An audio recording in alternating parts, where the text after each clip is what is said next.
అందరికీ నమస్కారం. జై శ్రీరామ్. ప్రతిరోజు ఒక కొత్త కథలో భాగంగా ఈరోజు మరో కొత్త కథ. భోజరాజు పరిపాలిస్తున్న మాళవ దేశంలో ఇద్దరు యువకులు ఒకే గురువు దగ్గర విద్యను అభ్యసించారు. అయితే ఇంకా ఎక్కువ చదువుకోవాలనే కుతూహలంతో కోరికతో ఆ ఇద్దరు యువకులు కాశీపట్నానికి వెళ్ళారు.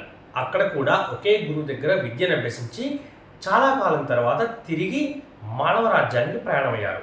ఆ ఇద్దరిలో ఒకడు మేధావి, మరొకడు మందబుద్ధి కలవాడు.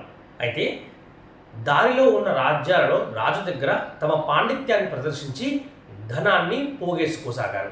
అయితే మందబుద్ధికి చాలా తక్కువ ధనము, మేధావికి చాలా ఎక్కువ ధనము రాసాగింది. అలా వెళ్తూ వెళ్తూ ఒకరోజు రాత్రి అడవిలో నిద్రించారు. మేధావి కంటే మందబుద్ధి త్వరగా నిద్రలేచి వీడిని ఎలాగైనా చంపి ఈ ధనాన్ని తీసుకోవాలి, ఇంటికి వెళ్ళిన తర్వాత పులి వాడిని చంపేసింది అని చెప్తే సరిపోతుంది అనుకున్నాడు. మేధావి కంటే మందబుద్ధి ముందే లేచి మేధావి కాలిని అతని శిరస్సుపై ఉంచి ఖడ్గంతో నరకబోయాడు. అప్పుడు మేధావి మేలుకొని నన్ను చంపొద్దు అని ఎంతో ప్రాధేయపడ్డాడు. కానీ ఆ మందబుద్ధి వినలేదు.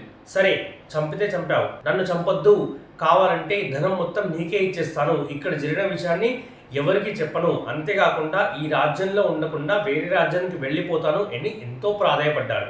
అయినా ఆ మందబుద్ధి వినకుండా చంపడానికి ఉద్యుక్తుడయ్యాడు. అప్పుడు మేధావి, సరే నన్ను చంపుతున్నావు, కానీ నా మాటగా ఒక్కసారి మా అమ్మ నాన్నలకి మృగము చంపేసిందని చెప్తూనే అప్రశిఖ అని చెప్పు అని చెప్పాడు. అప్పుడు ఆ మందబుద్ధి సరేనని మేధావి తల నరికి చంపేసి ఇంటికి వెళ్ళిపోయాడు.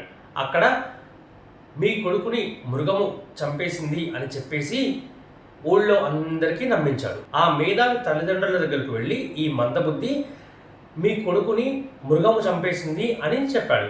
చనిపోయే ముందు అతను మీకు ఒక మాట చెప్పమన్నాడు, అదే అప్రశిఖ అన్నాడు.